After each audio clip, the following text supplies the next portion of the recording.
Before the world knew Eve, before the garden held its first breath of morning, there was another, a woman shaped from the same dust as Adam, standing upright in the same light, refusing to kneel. Her name was spoken for thousands of years across deserts and mountains, in whispered prayers and terrified warnings, carved into amulets by mothers desperate to protect their newborns in the dark. Then one day, the scribes stopped writing it, the councils closed their doors, and when they opened them again, she was gone, erased from the sacred text as though she had never existed. But you cannot erase a shadow by destroying the object that casts it. Picture the world before the flood, not the primitive stumbling world of mud huts and stone tools that history taught you to imagine, but something far older and stranger. Cities lit by firelight that never went out, towers rising toward a sky that still remembered the voice of God, bloodlines walking the earth that carried something in their veins that was not entirely human. The Book of Enoch describes it. The Book of Jubilees confirms it. The Sumerians recorded it on clay tablets that survived every catastrophe except the one that was meant to erase them. Somewhere in that ancient burning world, a lineage moved through the shadows. Children who had never been blessed. A generation born outside the covenant, outside the protection of heaven, carrying the mark of a rebellion that had begun before Eve ever opened her eyes. The ancient rabbis knew her children's names. The Talmud listed protections against them. The Zohar described her court, her offspring, the countless Lilin that streamed from her union with fallen spirits in the wastelands beyond Eden. In Mesopotamia, she was Lamashtu, crouching at the beds of sleeping mothers. In ancient Sumer, she was the hand of Inanna reaching into the darkness. In Greece, she became Lamia. In Rome, a night terror without a face. More than 200 separate cultures, on every continent, built myths around the same terrifying maternal figure. A woman who was first, who fell, and whose children never stopped walking among the living. That is not mythology. That is memory. And here is what no one is asking out loud. But every ancient text is screaming between its lines. What if her bloodline did not end? What if the flood was a judgment on a world already corrupted by something older than the Nephilim? Something that had been seeding itself into human civilization since the first night Lilith left the garden and swore she would never return. Somewhere in the genealogies that most people read as meaningless lists of names, the pattern is still visible. If you know what you are looking for, this is the story that was never supposed to be told again, the bloodline that was never supposed to be remembered, and the warning that was written into the oldest pages of human history for exactly this moment in time. There is a name that does not appear in your Bible. It does not appear in the King James Version, nor in the New International Version, nor in any of the dozens of translations that line the shelves of churches and bookstores across the world. And yet, for more than 1,000 years before those translations were ever written, that name was spoken by rabbis, inscribed on protective amulets, debated in ancient councils, and feared by mothers who hung incantation bowls beneath their thresholds to keep her children away from their sleeping infants. The name is Lilith, and the reason it was removed from the text you were handed is a story more disturbing than anything that was left inside it. Open your Bible to Genesis 1, verse 27. Read it slowly. So God created mankind in his own image. In the image of God he created them. Male and female, he created them. Male and female, both of them, created at the same time, in the same verse, from the same act of divine creation. Now turn the page to Genesis 2, verse 7. Suddenly the story changes. Now God forms a single man from the dust of the ground.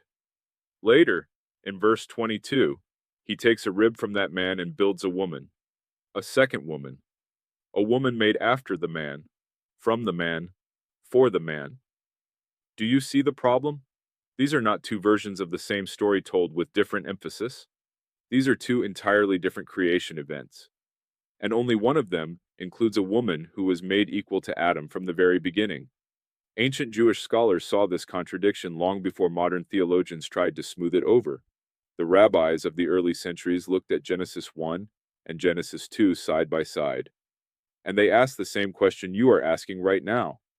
Who was the woman created alongside Adam in chapter 1, if Eve was only created in chapter 2? The answer they arrived at was preserved in a text called the Alphabet of Ben Sira, written sometime between the 7th and 11th centuries, though drawing on traditions that are far, far older. According to that text, the first woman was named Lilith. She was formed from the same earth as Adam, not from his rib, not from his body, not as an afterthought or a companion piece, but as his equal, his mirror, his match in every sense. And that equality is exactly what broke everything. The ancient text describes a confrontation between Adam and Lilith that sounds almost mundane in its surface detail, but carries the weight of a cosmic fault line. Adam demanded that Lilith lie beneath him during their union. Lilith refused. Her argument, as recorded by Ben Sira, was precise and uncompromising. She had been made from the same dust as Adam, and therefore she was his equal, and she would not submit to a position that implied otherwise. Adam appealed to God. God sent 3 angels, Senoi, Sansanoi, and Samanjaloth, to bring her back. She refused them too. And in that refusal, something irreversible happened. Lilith left Eden. She flew to the shores of the Red Sea, and she did not return. The Hebrew word used to describe what she became after that moment is telling. The text calls her a Lilitu, a night creature, a being that had crossed from the ordered world of divine blessing into something else entirely. Now here is the question that every careful reader of Genesis should be sitting with right now. Why does the canonical Bible say nothing about this? Why does the text jump from the creation of male and female in chapter 1 directly to Adam alone in chapter 2, with no explanation for the gap? The answer that most seminary students are given is that Genesis 1 and Genesis 2 are simply 2 different literary accounts of the same event, written by different authors and compiled together. That is a convenient explanation, but it does not account for the fact that Jewish tradition, the tradition from which the entire Old Testament emerged, consistently treated these as 2 separate women, not 2 descriptions of the same one. The silence in the canonical text is not an accident of editing. It is a decision. There is one place in the canonical Bible where Lilith's name does appear, and most people read right past it. Isaiah 34, verse 14. The verse describes the desolation of Edom, a wasteland cursed by God, and it lists the creatures that will inhabit that ruin. Most English translations render the Hebrew word Lilith as screech owl, or night creature, or night bird, but the Hebrew is unambiguous. The word is Lilith, Lilith. Jerome, translating the Latin Vulgate in the 4th century, translated it as Lamia, the name of a child-devouring demon from Greek mythology. He knew exactly what the word meant. He simply chose a translation that kept her identity obscured for a Latin-speaking audience. The King James translators in 1611 called her a screech owl and moved on. But the Hebrew does not say owl. The Hebrew says her name. What does it mean that this name was systematically obscured, translated away, and eventually omitted entirely from the dominant religious tradition of Western civilization? Think carefully about what it would take to erase a figure from a tradition as ancient and text-obsessed as Judaism. These were people who counted the letters in their scriptures, who debated the meaning of every particle and prefix, who preserved variant readings and minority opinions in the margins of their texts for centuries. They did not lose Lilith by accident. They argued about her, feared her, and then made a collective decision that the primary text given to the world would not carry her name in a way that identified her clearly. The question is not whether they knew about her. The question is why they decided the rest of us should not. Keep that question close, because the answer begins to take shape the moment you understand what Lilith allegedly did after she left. The ancient texts are not subtle about it. She did not wander the desert alone, mourning her exile. She found companions. She bore children, hundreds of children, according to some traditions. thousands, according to others.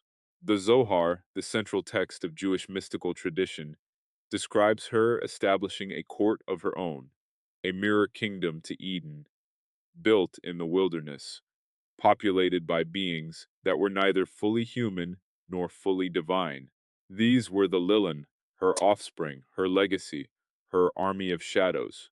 And this is where the story stops being a theological curiosity and becomes something that changes how you read every genealogy, every bloodline, every begat in the book of Genesis.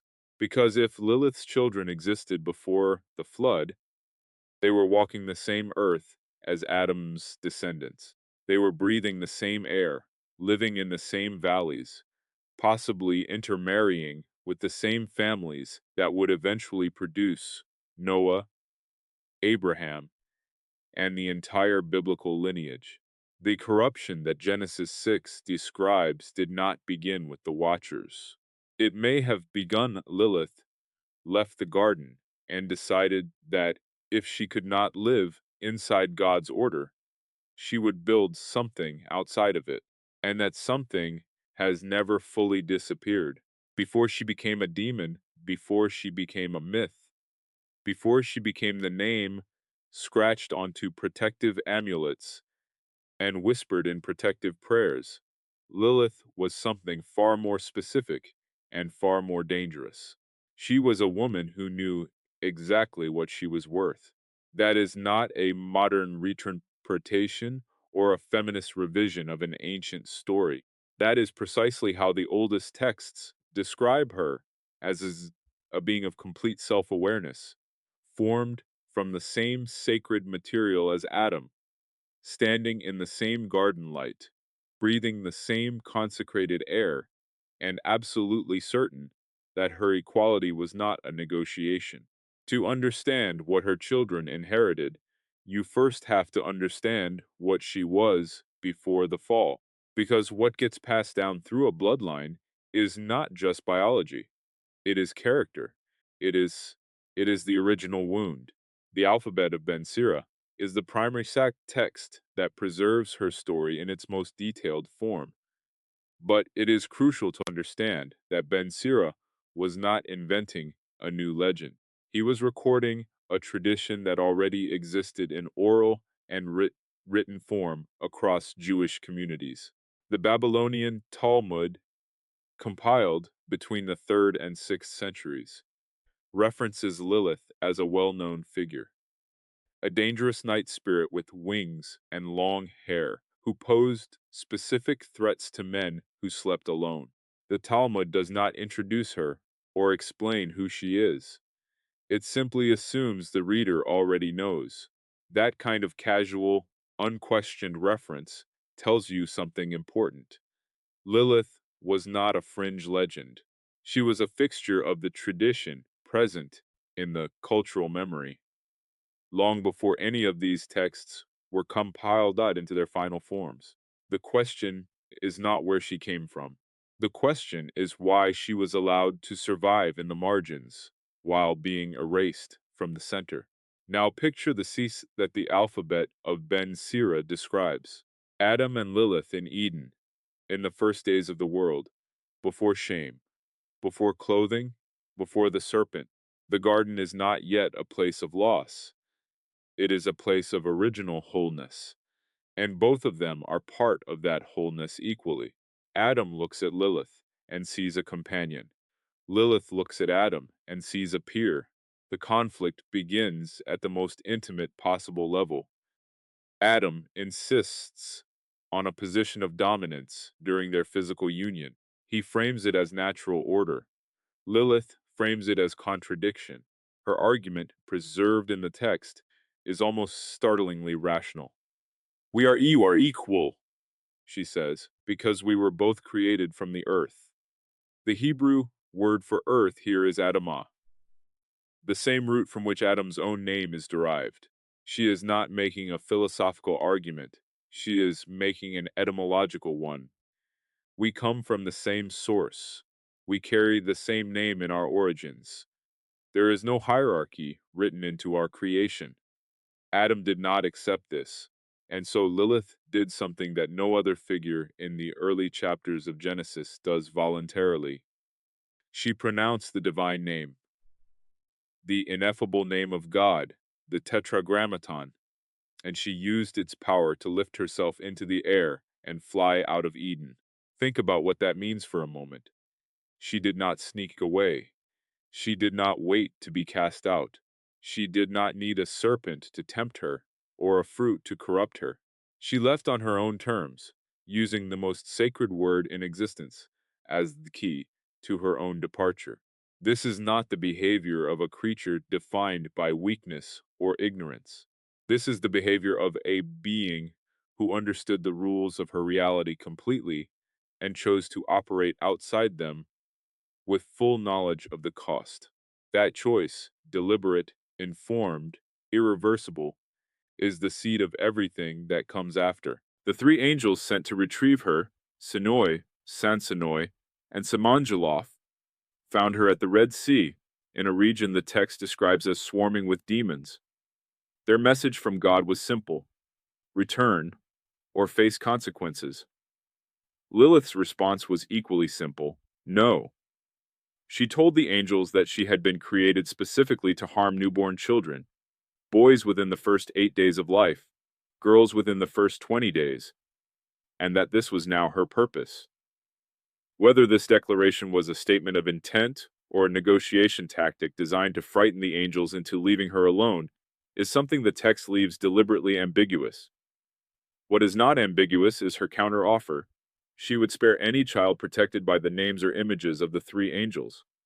She was not pleading. She was negotiating. She was setting terms. Even in exile, even confronted by divine messengers, Lilith behaved as a sovereign, not a subject. And God, according to the tradition, accepted her terms.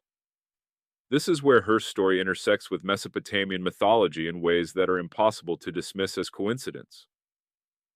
In ancient Sumer, more than 1,000 years before the alphabet of Ben Sira was written, there was a figure called Lilith, a wind demon, a night spirit, specifically female, specifically associated with storms, with the stealing of sleeping men's vitality, and with the death of infants. The Sumerian text known as the Gilgamesh epic contains a passage describing a spirit called the Lilu, that dwelt in a tree in the garden of the goddess Inanna, refusing to be dislodged. Inanna cannot remove it herself. She must ask Gilgamesh to cut the tree down. The parallel to Eden is not subtle: a female spirit, dwelling in a sacred garden, resistant to divine authority, connected to both wind and night. This is the same archetype appearing in two completely separate textual traditions, separated by geography, language, and centuries. That does not happen by accident. That happens when both traditions are drawing from the same source memory. And what of her in these texts? The Hebrew tradition is careful to describe Lilith as something that existed at the boundary between the human and the supernatural. She was not a fallen angel in the way that the Watchers of Genesis 6 are described. She was not a demon created as an agent of evil from the beginning. She was something more unsettling than either of those categories.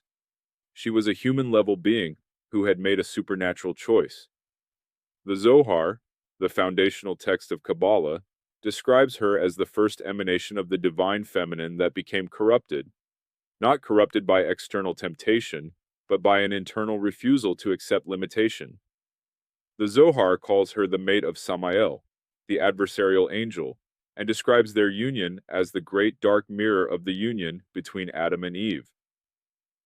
Where Adam and Eve produced the line of humanity under God's covenant, Lilith and Samael produced something else entirely: a counter-lineage, a shadow genealogy running parallel to the sacred one, invisible to most readers of the text, but present in every generation if you know how to read the signs. Hold that thought carefully, because the shadow genealogy is exactly where this story is going. Lilith's, sovereign, self-defined, operating outside the blessing of God, but not outside the knowledge of God, is the blueprint for everything her children became. They were not accidents. They were not monsters created in chaos. They were the intentional output of a being who had decided to build an alternative to Eden, and who had the knowledge, the will, and apparently the supernatural capacity to do exactly that. The ancient world knew this. That is why her name was on the amulets. That is why the rabbis wrote protections against her children. That is why cultures from Mesopotamia to the Mediterranean to the far edges of the ancient world built their own versions of her story and shuddered at the same darkness underneath it. The woman before the woman was not a myth invented to explain away a textual contradiction. She was the explanation for something much larger, and her children are the reason the world before the flood looked the way it did. She left Eden with nothing but a name and a fury. No blessing, no covenant, no promise of protection or provision. Just the open desert, the Red Sea wind, and the full weight of a choice that could never be undone. And yet, the ancient texts are unanimous on one point. Lilith did not grieve. She did not wander in isolation, mourning the garden she had abandoned. She built something. In the wilderness beyond the reach of God's spoken order, in the place where the boundary between the human and the supernatural had always been thinnest, Lilith began to fill the darkness with children, not one or two, not a small family unit that could be explained away or absorbed into the larger human story.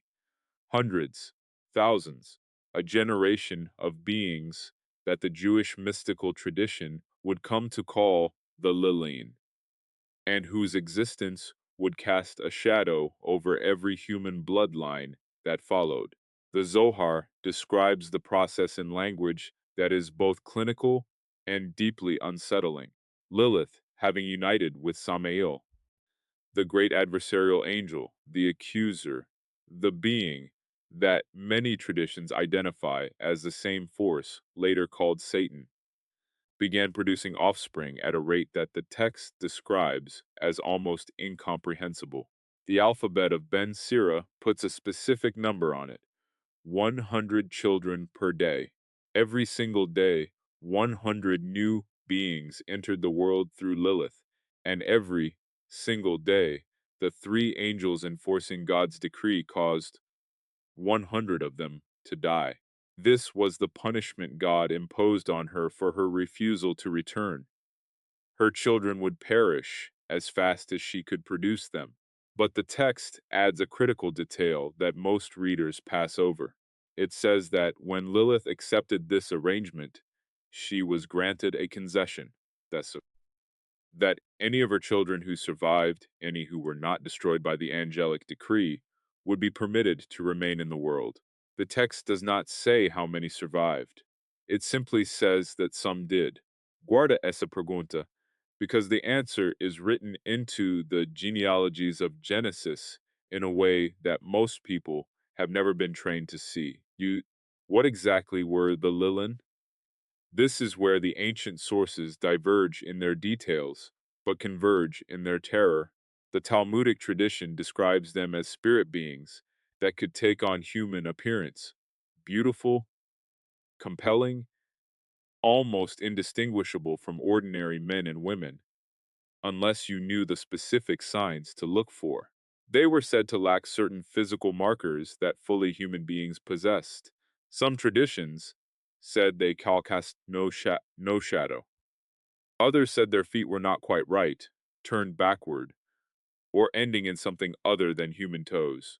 The Book of Enoch, which predates many of the rabbinic texts and preserves a tradition that is clearly drawing from very ancient source material, describes a class of beings in the pre-flood world that moved among humanity without being fully of it. Beings that corrupted through seduction, through the transfer of forbidden knowledge, through the slow erosion of the boundaries that God had established between the human and the supernatural. The Lilin fit that description with uncomfortable precision. Now think about what this means for the world, described in the early chapters of Genesis. Adam and Eve are expelled from Eden in Genesis 3. Cain kills Abel in Genesis 4. And then, almost immediately, the text begins listing descendants, cities being built, musical instruments being invented, metalworking being developed. Genesis 4, verse 17 mentions that Cain built a city, not a camp, not a settlement, a city. Genesis 4, verse 21 names Jubal as the father of all, who play stringed instruments and pipes. Genesis 4, verse 22 names Tubal Cain as the forger of all cutting instruments in bronzes and iron. This is not a description of primitive people barely surviving in a hostile world. This is a description of rapid, almost inexplicable civilizational development happening within just a few generations of the first humans. The question that the text never answers is, where was all this knowledge coming from? Who taught the first humans to smelt metal, to build cities, to develop complex musical arts? The canonical text is silent, but the tradition surrounding the Lilin is not. The ancient Jewish sources are explicit that Lilith's children were among the primary vectors through which forbidden knowledge entered the human world before the flood. They did not do this through dramatic supernatural intervention in the way that the Watchers of Genesis 6 later would.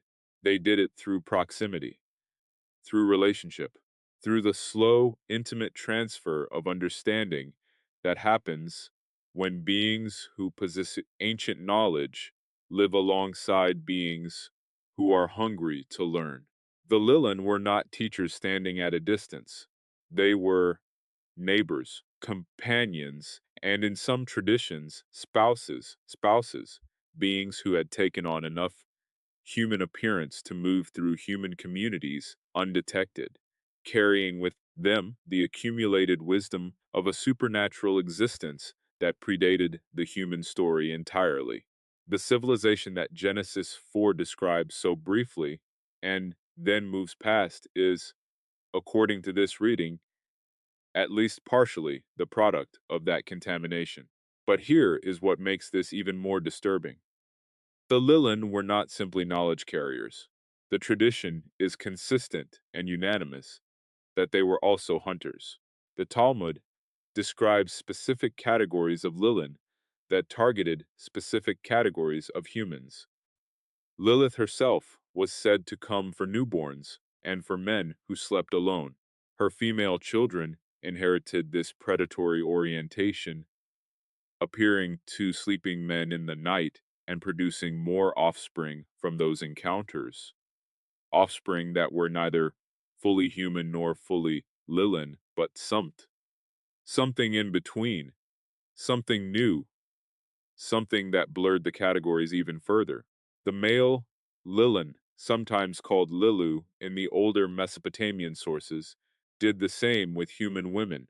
Every generation, the bloodline became more complex, more layered, more difficult to trace back to its origin point. By the time you reach Genesis 6 and the full-scale intervention of the Watchers, the world described in that text is not a world that had been corrupted suddenly and dramatically. It is a world that had been corrupted gradually, intimately, and from the very beginning. There is a detail in Genesis 6, verse 1 and 2, that most readers treat as background scenery, but which becomes explosive the moment you read it through the lens of what we have just discussed. The text says, when human beings began to increase in number on the earth, and daughters were born to them, the sons of God saw that the daughters of humans were beautiful, and they married any of them they chose. The phrase translated as daughters of humans uses the Hebrew word Adam, the generic term for humanity. But which humanity? Adam's line, the Cainite line, or the broader population of the pre-flood world that had already been seeded by generations of Lilin moving through human communities and producing hybrid offspring. The text assumes a populated world without ever explaining where that population came from. Lilith's children are one answer. perhaps the most ancient answer to that specific silence in the scripture. The rabbis who preserved the Lilin traditions were not writing horror stories for entertainment. They were recording a theological understanding of evil that was far more sophisticated than a simple division between good humans and bad demons. Their vision of the pre-flood world was of a place where the boundary between the human and the supernatural had been progressively dismantled, not in one catastrophic moment, but across centuries, across generations, across thousands of intimate encounters between beings that were never supposed to merge. Lilith started that process the night she left Eden. Her children continued it, and by the time God looked down at the earth in Genesis 6 and saw that every inclination of the thoughts of the human heart was only evil all the time, the contamination was not a recent development. It was the cumulative result of a shadow civilization that had been building itself in parallel to the human one since before Eve ever opened her eyes. And the most terrifying part of that picture is not what it tells us about the world before the flood. It is what it implies about what survived it. There is a genealogy in Genesis 4 that almost nobody studies seriously. Most readers treat it as a bridge, a list of names connecting the expulsion from Eden to the more dramatic events of Genesis 6, and then they move on. That is a mistake, because embedded in those few verses is a portrait of a civilization so anomalous, so disproportionately advanced, and so spiritually inverted compared to everything around it, that it reads less like a family tree and more like a case file. The line of Cain is not a footnote in the biblical story. It is a compressed history of the most dangerous bloodline in the pre-flood world. And when you read it through the lens of what Lilith's children were doing in that same world, the connections stop looking like coincidences and start looking like a blueprint. Begin with Cain himself.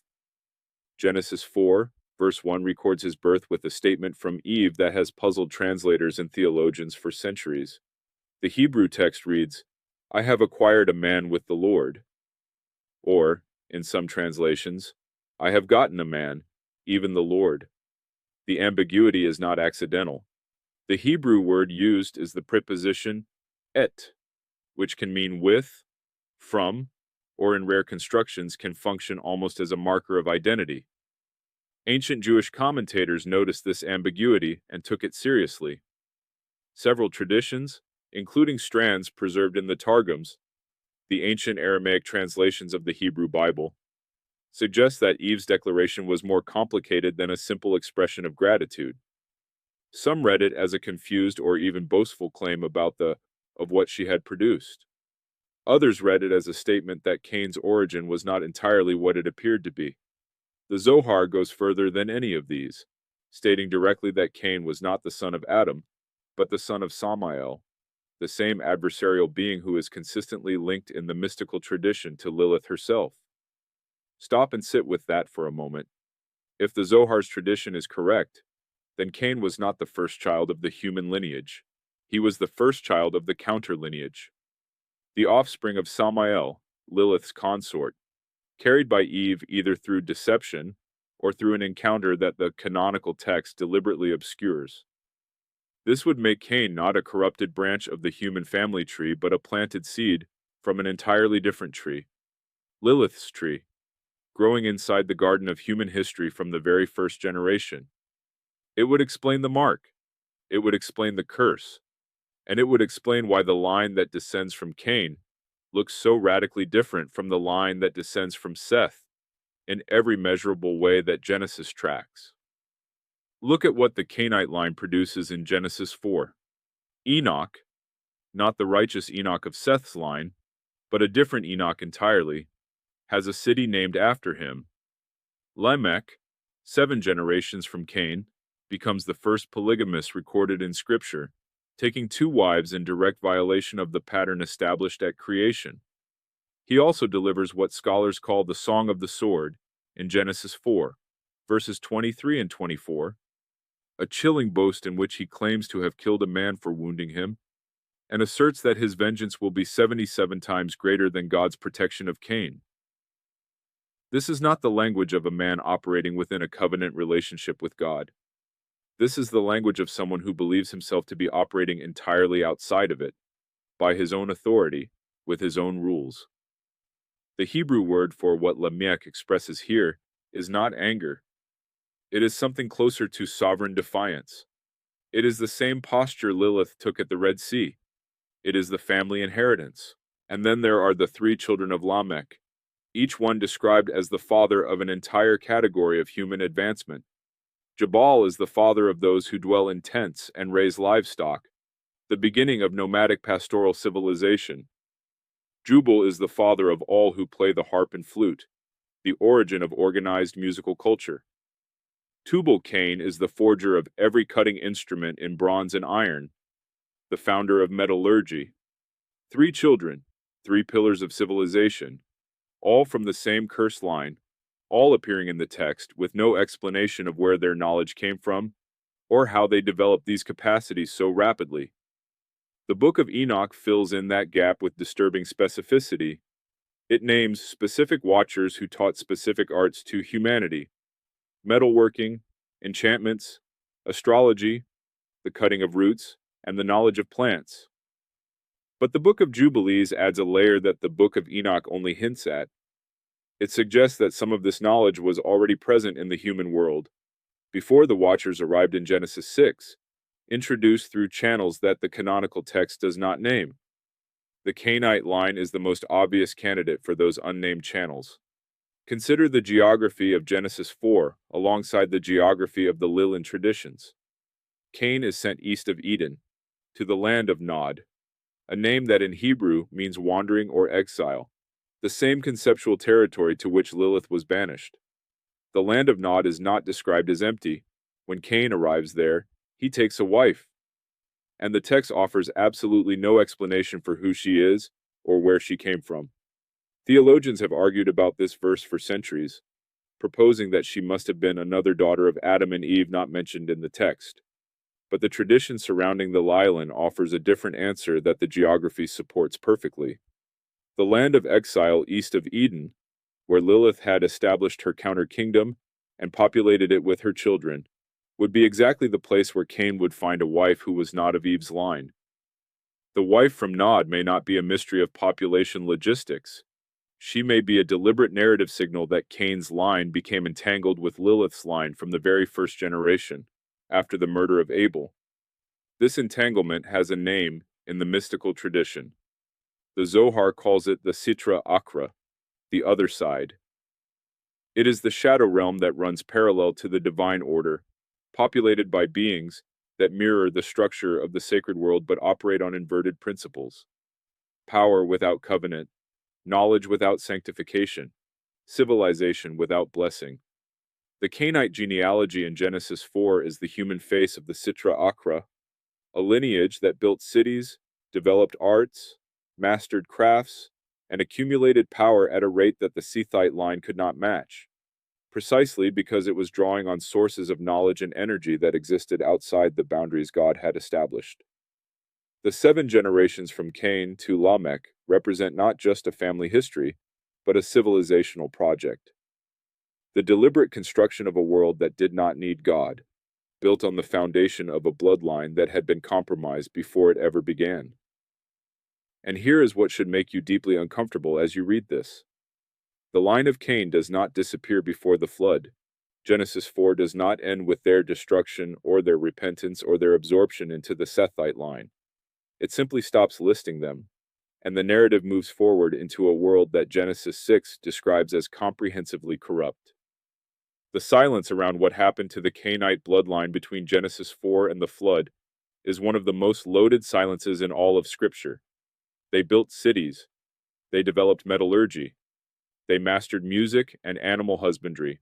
And then, at the moment when the text needs them to be gone so that the flood can be presented as a clean reset, they simply vanish from the genealogical record. No deaths recorded, no conversions noted, no explanation offered. They were there, and then the text stops mentioning them. But absence from the genealogical record is not the same as absence from the earth. And the world that Noah looked out at from the window of the ark, after the waters receded, was not the same empty world that Adam had walked out of Eden into. Some things had survived. Some things always do. Genesis 6, verses 1 through 4.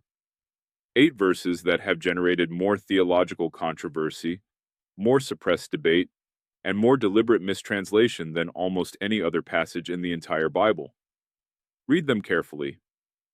When human beings began to increase in number on the earth, and daughters were born to them, the sons of God saw that the daughters of humans were beautiful, and they married any of them they chose. The sons of God. The Hebrew term is B'nai Ha-Elohim, literally, sons of the Elohim, sons of the divine council.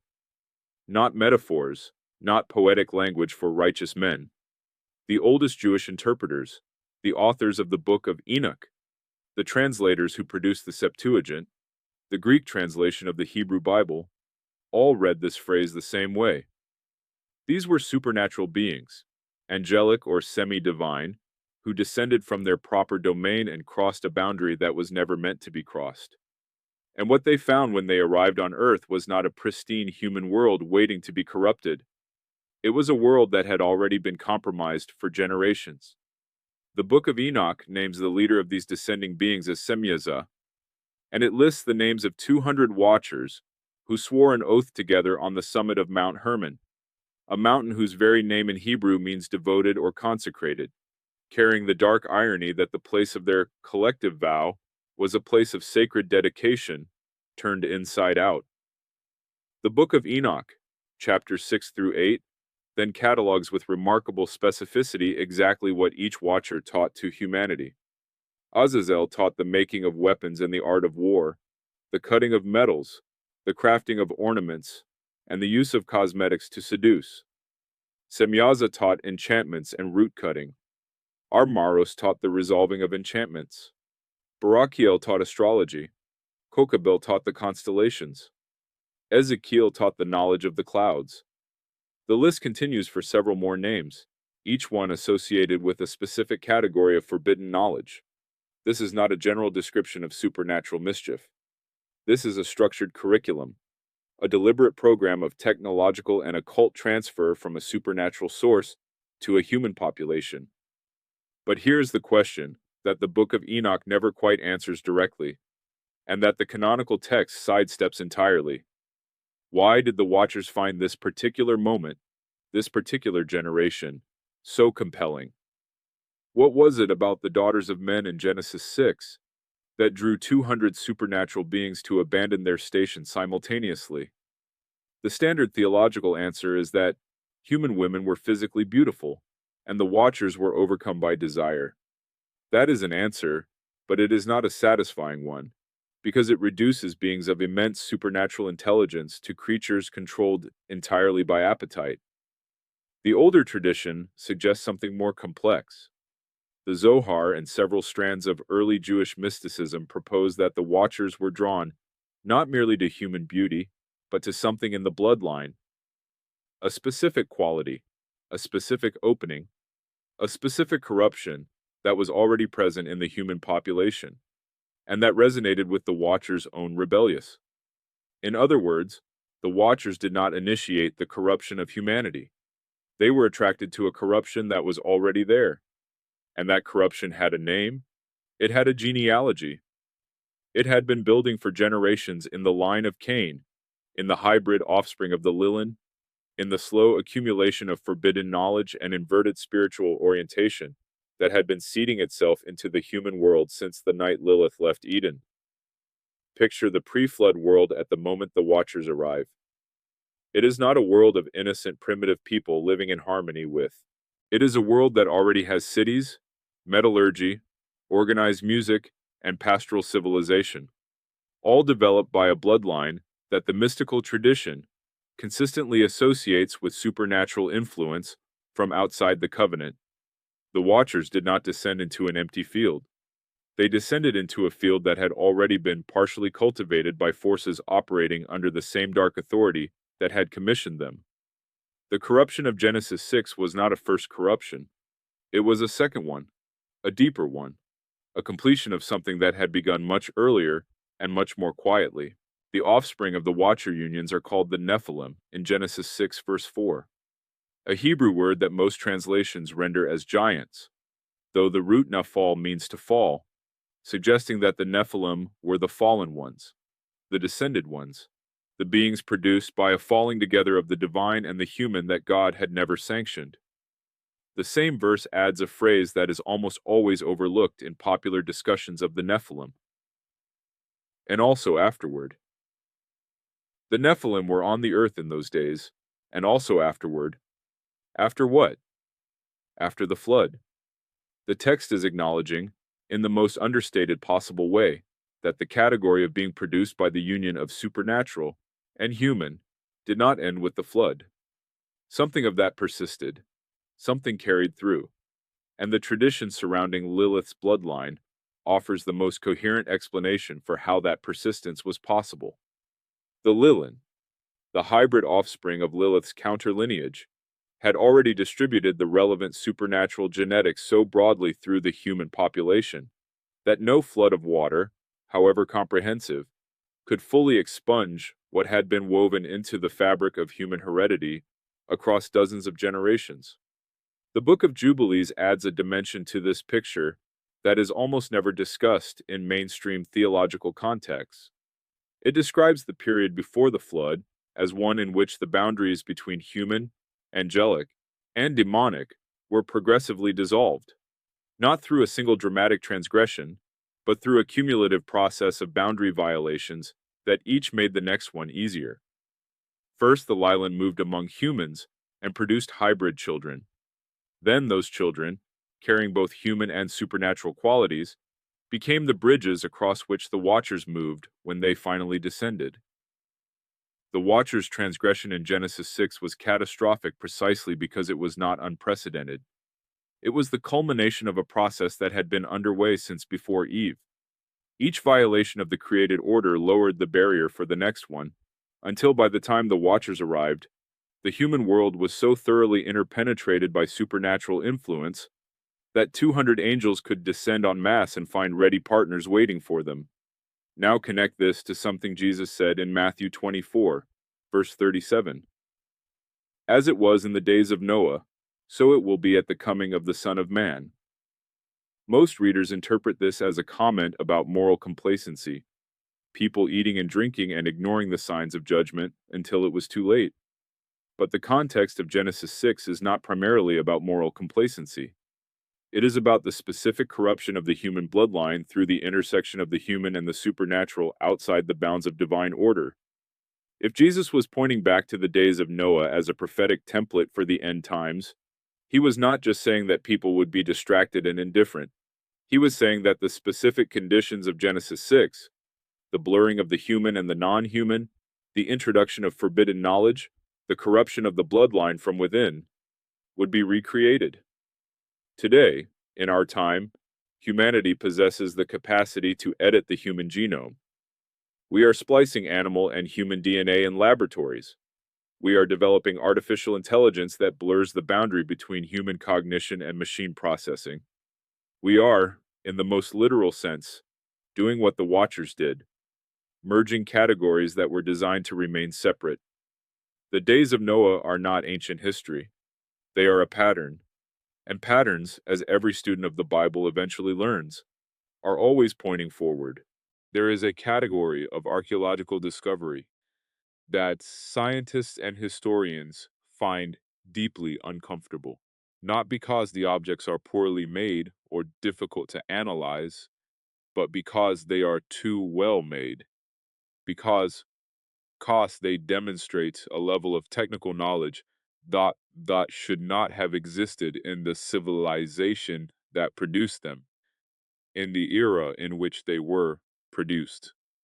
Given everything we think we understand about the pace of human development, the Baghdad battery, the Antikythera mechanism, the precision-cut granite chambers of the Egyptian pyramids, whose internal dimensions align with astronomical measurements that European would not formally calculate until the 17th century. The megalithic structures at Puma Punku in Bolivia, whose stone blocks were shaped to tolerances of less than a millimeter, using methods that modern engineers cannot fully replicate even with contemporary machinery. These are not anomalies in the archaeological record. They are a pattern, and patterns always point somewhere. The Book of Enoch does not leave the origin of this knowledge ambiguous. Chapter 8 describes with uncomfortable specificity what the Watcher named Azazel taught to humanity: the making of swords and shields, the working of metals, the use of antimony for eye cosmetics, the adornment of women with precious stones. Chapter 9 lists additional knowledge transferred by the Watchers: astrology, the reading of celestial omens, the manipulation of meteorological forces, the preparation of drugs and medicines from roots and plants. But the Book of Enoch is describing the Watcher's contribution as an addition to an already existing foundation of forbidden knowledge. Before the Watchers ever descended, the Cainite line had already developed metallurgy, musical instruments, and city building. That prior knowledge had to come from somewhere. The mystical tradition is unanimous that it came from the same source as everything else in the counter lineage: Lilith, Samael, and the network of Lilin that had been seeding the human world with supernatural capacities since before the flood. The Hebrew word that the ancient texts use most consistently in connection with this transferred knowledge is the word sod, a term that means secret, hidden, or counsel, shared only among intimates. The same word is used in the Psalms to describe the intimate counsel of God, shared only with those who fear him. The inversion is deliberate and precise. What the Lilin and later the Watchers transferred to humanity was a dark mirror of divine revelation. Knowledge that was real, that was powerful, that genuinely worked, but that operated outside the framework of covenant relationship with God. It was not inferior knowledge. That is a crucial point that most theological treatments of this subject get wrong. The forbidden arts described in the ancient texts were not primitive superstitions or ineffective rituals. They were technologies. They produced results. The reason they were forbidden was not because they did not work. It was because of what they cost and who they ultimately served. Now consider what this means for the civilizations that archaeology has recovered from the pre-flood and immediately post-flood periods. Göbekli Tepe in modern Turkey, dated to approximately 11,600 years before our time, is a complex of massive carved stone pillars arranged in precise geometric patterns, decorated with sophisticated animal reliefs, built by a population that conventional archaeology classified as hunter-gatherers with no architectural tradition and no agricultural base to support organized labor of this scale. The site was deliberately buried, not abandoned, not destroyed by natural forces, but intentionally covered with tons of fill material as if someone wanted to hide it. Researchers have found no evidence of permanent habitation at the site. It was not a city or a village. It was a ritual center of enormous scale, built by people who appeared, built something extraordinary, and then disappeared from the archaeological record. The questions that Göbekli Tepe raises have no satisfying answers within the conventional framework of human development, but within the framework of a pre-flood world seeded with supernatural knowledge from Lilith's counter lineage, they become almost straightforward. The ancient Sumerian king list is another document that forces this question. It is a cuneiform text that lists the kings of Sumer before and after a great flood, and the numbers it assigns to the pre-flood kings are staggering. The first king, Alulim of Eridu, is said to have reigned for 28,800 years. His successor reigned for 36,000 years. The list continues in this vein for 8 pre-flood kings, assigning total reigns that add up to hundreds of thousands of years. Before a flood sweeps everything away, and the post-flood kings begin ruling for dramatically shorter periods. Centuries, then decades, then the normal human lifespans we recognize.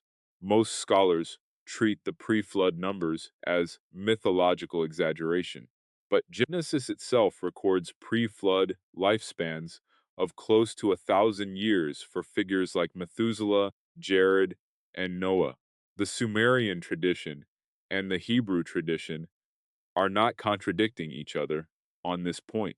They are corroborating each other, both describing a pre-flood world in which the beings who ruled and built and accumulated knowledge had vastly more time to do so than any post-flood human civilization has ever had. The accumulation of knowledge across thousands of years of individual lifespans, guided by supernatural intelligences operating through the Cainite and Lilin's bloodlines, would produce exactly the kind of impossibly advanced civilization that the archaeological record keeps accidentally uncovering. But there is a dimension of this forbidden knowledge that goes beyond architecture and metallurgy and astronomy, and it is the dimension that the ancient texts treat with the most fear and the most circumspection. The Lilin were said to have transmitted not just technical knowledge, but occult knowledge, the capacity to manipulate spiritual forces, to communicate with beings outside the human realm, to alter the conditions of physical reality through ritual action. The Hebrew term for this is kishuf, sorcery, and it appears in the Torah as one of the most severely condemned practices in the entire legal code. But Deuteronomy 18 lists the prohibited arts with a thoroughness that suggests the lawgiver was not inventing prohibitions against imaginary practices, but codifying bans against things that were real, that were present in the surrounding cultures, and that had a specific historical origin. The origin, according to the tradition we have been tracing, was Lilith. She was the first practitioner of Kishuf, the first being to use knowledge of spiritual forces as a weapon outside the framework of divine authority. Her children inherited that capacity and distributed it through the human world across the pre-flood generations, until by the time of the Watchers, sorcery was as commonplace in the ancient world as metallurgy. And the truly disturbing implication of all of this is that the knowledge did not disappear with the flood. The flood waters covered the earth, destroyed the cities, silenced the practitioners. But knowledge, once distributed through a population, does not drown.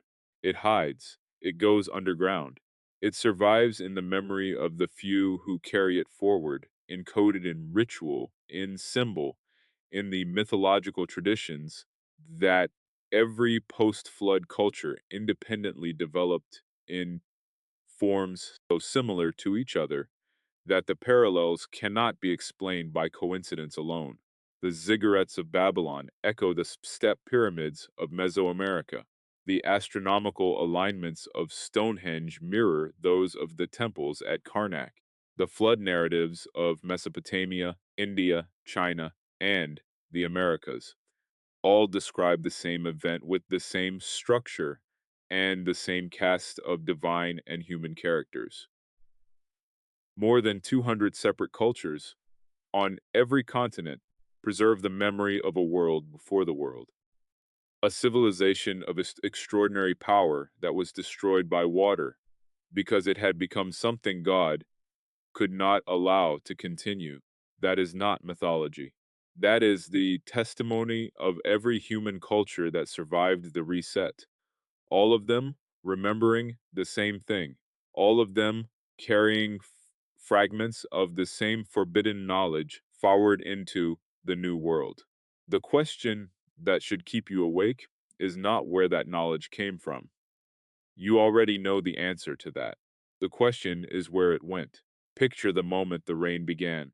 Not a storm, not a seasonal flood, not the kind of rising water that ancient river civilizations had learned to manage and even anticipate. Something categorically different. Genesis 7, verse 11 describes it with two simultaneous events.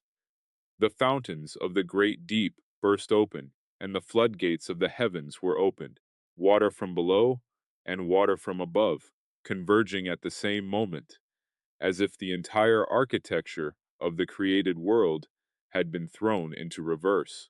The Hebrew word used for the deep is teham, the same word used in Genesis 1 verse 2 to describe the formless waters over which the Spirit of God moved before creation began. The flood was not just a punishment, it was a partial uncreation. God was rolling back the order he had established, washing the surface of the earth clean of everything that had grown on it, returning it to something close to the condition it had been in before the first day of creation. The question that the text does not answer, but that the evidence forces us to ask, is whether that uncreation was complete. Genesis 6, verse 9 describes Noah with a phrase that is almost always translated as a moral commendation. He was righteous, blameless, and he walked with God. But the Hebrew word translated as blameless is tamim, and this word does not appear anywhere else in the Pentateuch as a purely moral descriptor. Everywhere else it is used in the context of sacrificial animals. It means without blemish, physically complete, uncontaminated. Leviticus 22 uses tefim repeatedly to describe animals that are acceptable for sacrifice. Animals that must be physically whole, genetically sound, free from any defect or mixture. When the same word is applied to Noah in Genesis 6, the most precise translation is not that Noah was morally perfect. The rest of the biblical narrative makes clear that he was not, but that Noah was genetically uncontaminated. His generations, the text says, using the Hebrew word toledot, were tamim. His bloodline had not been compromised by the corruption spreading through the rest of the human population. This was not a story about finding the most virtuous man alive. It was a story about finding the last man whose human genetics had not been irreversibly altered by the counter lineage of Lilith and the Watchers. But Noah did not go through the flood alone. He brought his wife. He brought his 3 sons, Shem, Ham, and Japheth, and he brought their wives. 4 women entered the ark, and the text tells us almost nothing about them. Their names are not recorded in Genesis. Their genealogies are not provided. In a book that is obsessed with genealogy, that tracks bloodlines across dozens of generations with meticulous attention to names and descendants, the complete silence around the identity and origin of the wives of Noah's sons is one of the most conspicuous omissions in all of Scripture. We know that Noah himself was tamim, genetically uncontaminated. The text makes no such claim about his sons' wives. And this is where the post-flood world begins to look very different from the clean reset that the flood narrative is usually presented as achieving. The Book of Jubilees preserves a tradition that directly addresses this silence. It records that after the flood, the spirits of the Nephilim, the offspring of the Watchers, were not destroyed with their physical bodies. They survived as disembodied entities, and they immediately began to afflict Noah's descendants, leading them back into the same patterns of corruption that had characterized the pre-flood world. Noah prays against them in Jubilees 10, and God responds by binding the majority of them in the place of judgment, but not all of them. The text records that, at the request of the chief demon Mastema, 1/10 of the evil spirits were permitted to remain active in the world, to continue their work among humanity. 1/10. That sounds like a small concession. But if the pre-flood population of corrupting spirits was as vast as the Lilin tradition suggests, hundreds of thousands of beings produced across thousands of years of Lilith's counter lineage, then 1/10 of that number is still an enormous force operating in the post-flood world, with full access to the same human population that the flood was supposed to have purified. Now look at what happens in the generations immediately after the flood. Genesis 9 records Ham's transgression against his father Noah, an act described with deliberate vagueness in the canonical text, but interpreted by many ancient commentators as something far more serious than merely seeing his father's nakedness. The Hebrew idiom used, gila erwat, appears elsewhere in the Torah, specifically in the context of sexual violations and covenant transgressions. Whatever Ham did, it was serious enough to result in a curse on his son Canaan that echoes through the entire subsequent history of the Old Testament. The land of Canaan, populated by Ham's descendants, becomes in the biblical narrative the primary location of everything God commands Israel to destroy. The Nephilim remnants, the Anakim, the Rephaim, the giant clans whose existence after the flood should be impossible if the flood had truly achieved a complete genetic reset. Genesis 14 mentions the Rephaim living in Canaan. Numbers 13 describes the sons of Enoch, descendants of the Nephilim, living in the land. Joshua 11 records the extermination of the Anakim from the hill country, but notes that some survived in Gaza, in Gath, and in Ashdod. They were not gone. They had simply moved. The line from Lilith to the post-flood giants runs through the logic of contamination that the flood could not fully address. Lilith's Lilin had spent generations distributing supernatural genetics through the human population before the flood. The Watchers had then amplified that process dramatically in Genesis 6.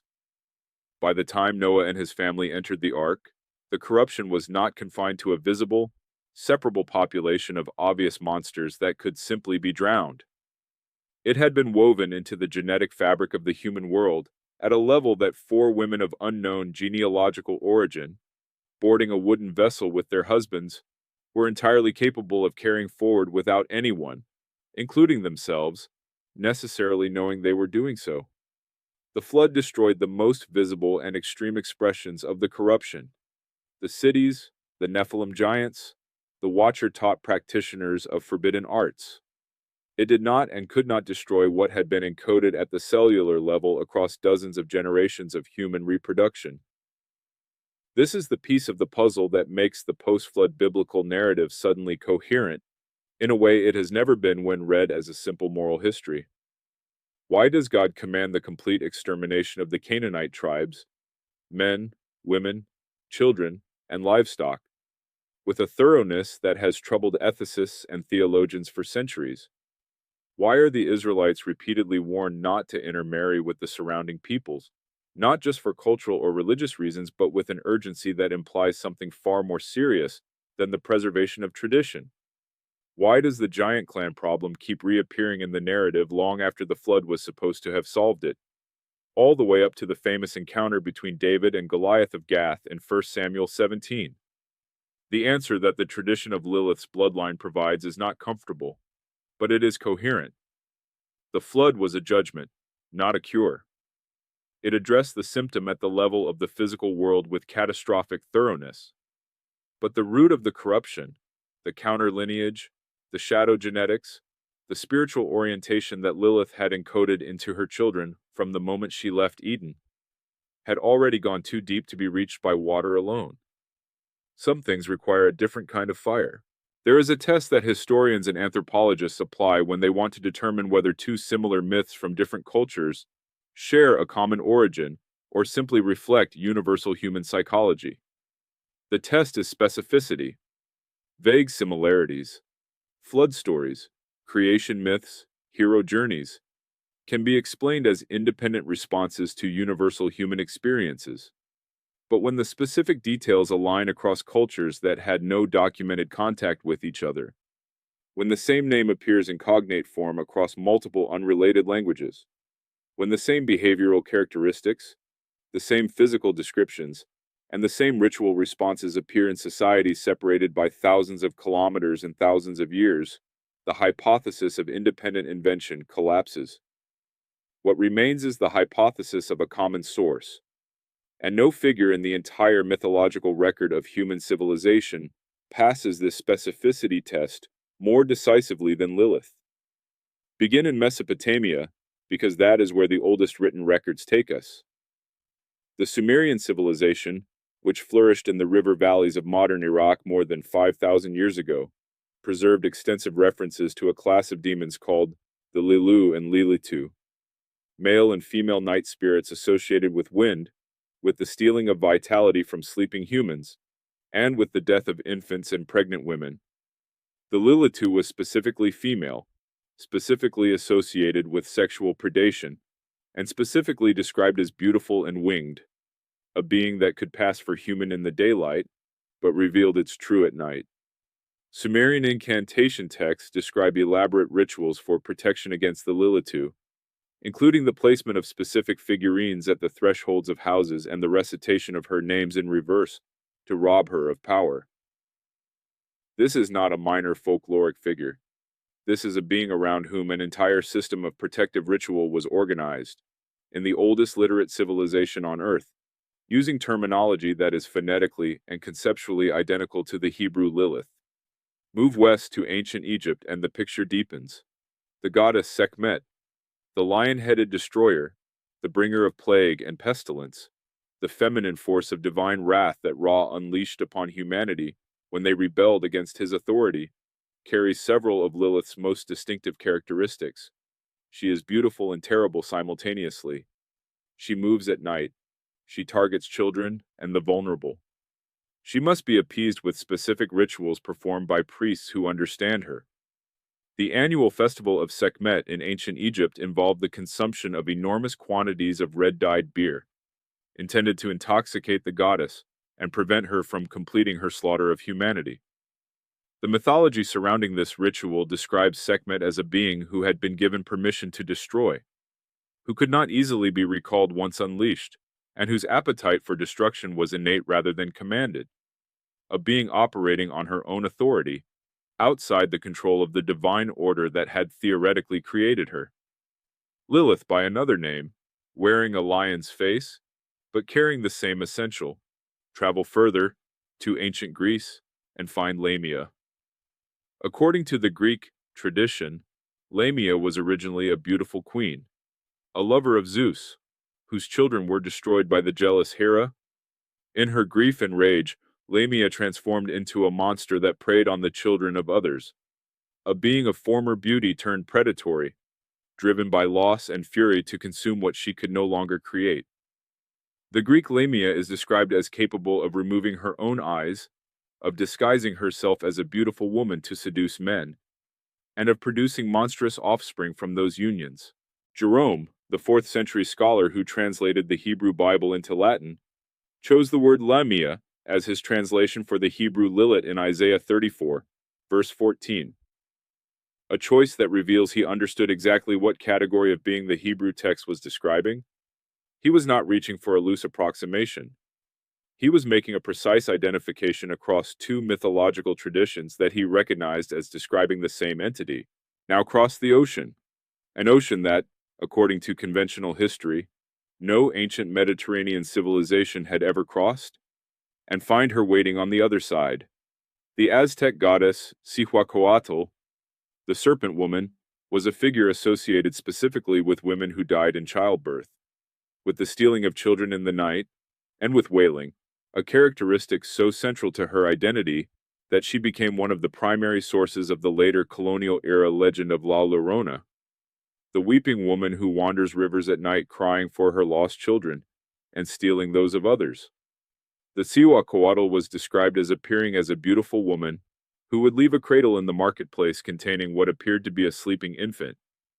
But when the cradle was opened, the infant was revealed to be a sacrificial knife. She was deception embodied.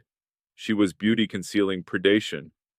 She was the capacity to mimic the forms of nurture while delivering destruction. The parallels to the Lilith tradition are not superficial. They are structural. They describe the same orientation, the same methodology, the same specific targets: infants, mothers, sleeping men, using imagery drawn from a completely different cultural vocabulary, but pointing to the same original figure. The Hindu tradition offers the figure of Kali, dark, terrifying, wearing a garland of severed heads, her tongue red with blood, dancing on the body of Shiva in a frenzy of destruction that only her husband's touch can arrest. Kali is explicitly described as operating outside the normal divine order, as a force that was necessary but uncontrollable, that had to be given specific domains of destruction in order to prevent her from consuming everything. The Devi Mahatmya, the ancient Sanskrit text that describes her origin, presents her as emerging from the forehead of the goddess Durga in a moment of extreme divine rage, dark, formless, hungry, and impossible to satisfy. She is not evil in the simple sense that Western mythology uses the term. She is something more complex and more ancient, a force of genuine supernatural power that refuses to be subordinated, that operates by its own rules, that requires not worship exactly, but acknowledgement. The same acknowledgement that the protective amulet tradition around Lilith represents in the Hebrew world. You do not pray to these figures, you negotiate with them. You place their symbols at your threshold and hope they pass by. More than 200 independent mythological traditions across every inhabited continent describe a figure with these specific characteristics: female, supernatural, formerly beautiful, or formerly connected to divine order, now operating in exile and darkness, specifically targeting infants and sleeping adults, capable of disguising herself as human, producing monstrous offspring, and possessing knowledge that ordinary humans do not have access to. 200 traditions, separated by oceans, by millennia, by every barrier that conventional history insists would have prevented cultural transmission. The standard academic explanation for this convergence is Jungian, that the terrible mother archetype is a universal feature of human psychology that all cultures independently generate. That explanation is intellectually comfortable and completely inadequate to the specificity of the data. The details are too precise, the targets too specific. The ritual response is too structurally identical to be the product of independent psychological processes operating in isolation. These cultures were not independently inventing a similar myth. They were independently remembering the same event.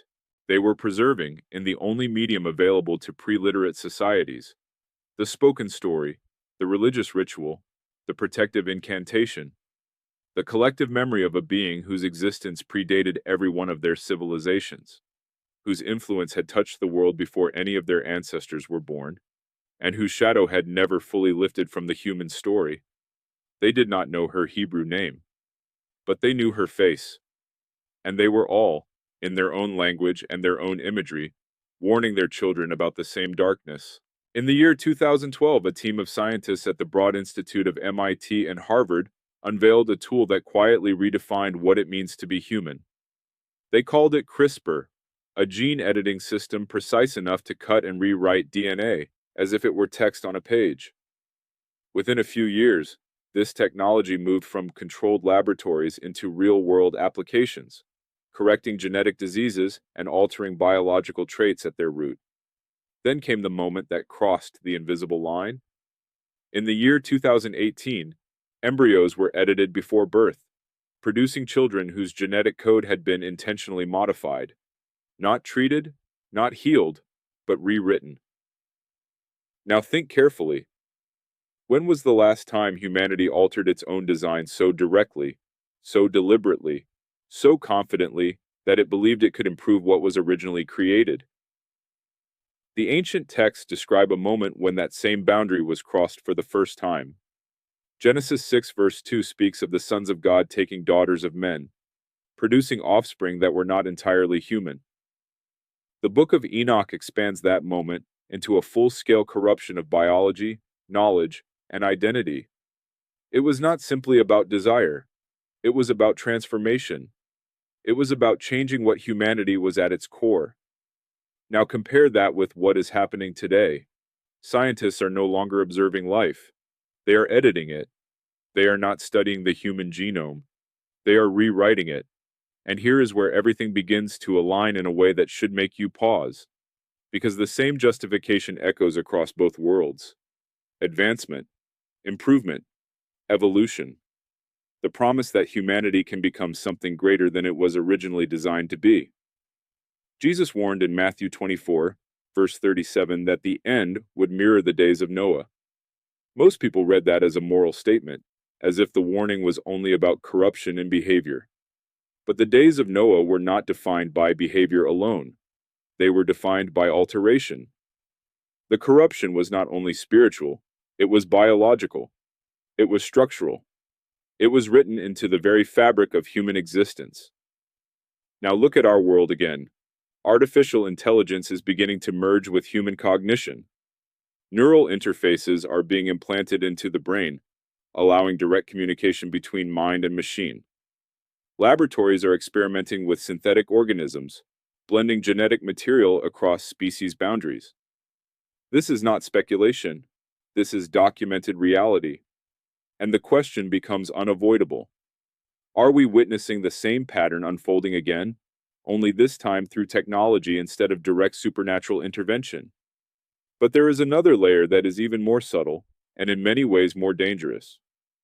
While reshapes the body, culture is reshaping the spirit. Practices that ancient texts explicitly warned against are no longer hidden in secrecy. They are openly embraced, normalized, and even celebrated. Astrology has become mainstream again, guiding decisions for millions of people. Ritual practices once considered occult are now marketed as wellness or self-discovery. Spiritual entities are no longer feared. They are invited, communicated with, trusted. The language has changed, but the structure is identical. Knowledge outside divine authority is presented as empowerment.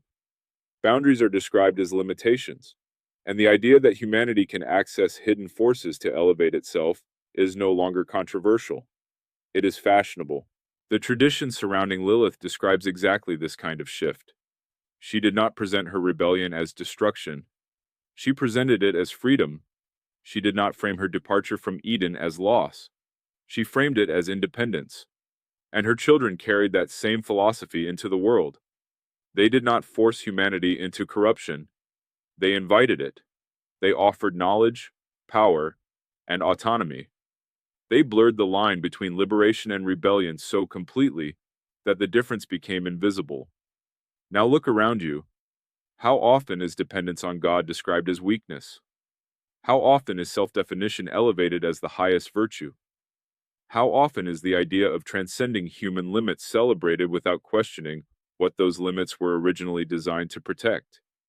This is where the pattern becomes impossible to ignore.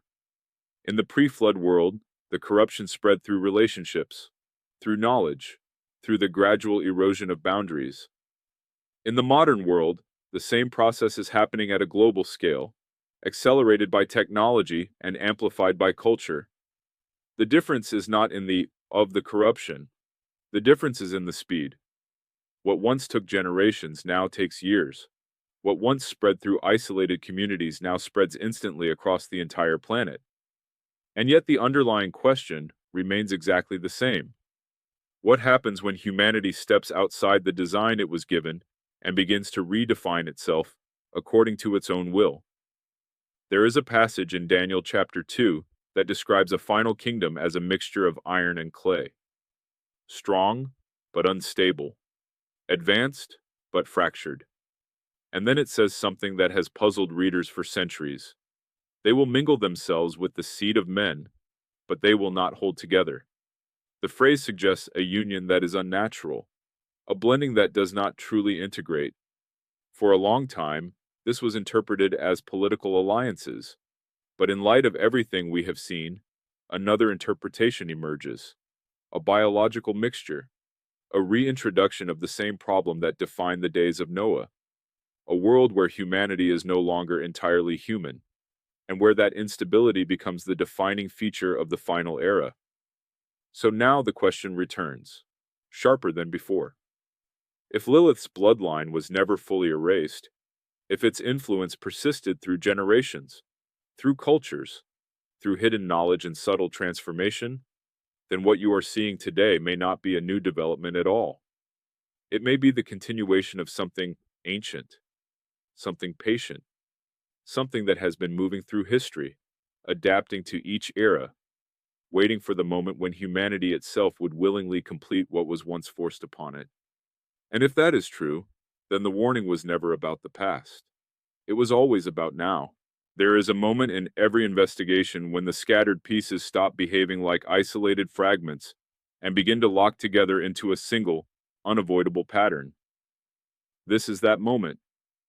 The erased name in Genesis, the contradiction between chapter 1 and chapter 2, the traditions that refuse to forget what the canonical text chose not to say, the children born outside the covenant, the bloodline that moved through Cain, the knowledge that appeared too early, the watchers who arrived not to begin the corruption, but to complete it, the flood that cleansed the surface but could not reach the root, the echoes of the same figure across more than 200 cultures, all remembering something they could not fully explain. And now, a modern world standing at the edge of rewriting its own. These are not separate mysteries. They are one story, told in fragments across time, waiting for someone to read them together. Now think carefully about what that means. If Lilith was not just a myth, but a memory of a real divergence at the very beginning of human history, then her story is not about a single individual. It is about a choice. A choice to step outside divine order in pursuit of autonomy. A choice to redefine identity without reference to the one who created it. That choice did not end at the edge of Eden. It propagated. It reproduced. It embedded itself into bloodlines, into cultures, into systems of knowledge and power. It became a pattern of behavior that could be repeated by anyone, at any time, in any generation. That is why the story keeps resurfacing. Not because it was never erased, but because it cannot be erased. It is reenacted every time the same choice is made again. The Bible itself hints at this continuity in ways that are easy to overlook if you are not reading with attention. Genesis 3 introduces the idea of two seeds, the seed of the woman and the seed of the serpent, placed in opposition from the very beginning. Most readers interpret that as symbolic language for good and evil. But what if it was also literal? What if the conflict described there was not only spiritual, but genealogical? A division that would run through human history, sometimes visible, sometimes hidden, but always present beneath the surface. The line of Seth and the line of Cain, the preserved and the corrupted, the covenant and the counter-covenant, and moving between them, influencing both, the legacy of Lilith, the original fracture that made all of this possible. And here is where everything becomes personal. Because it is very easy to listen to a story like this and place it safely in the past, to treat it as ancient history or symbolic narrative, something distant and disconnected from your own life. But that distance is an illusion. The same forces described in these ancient texts are not locked in history. They are patterns. They are tendencies. They are choices that present themselves in different forms in every generation. The desire to define yourself without reference to God, the temptation to seek knowledge that promises power without accountability, the impulse to cross boundaries simply because they exist.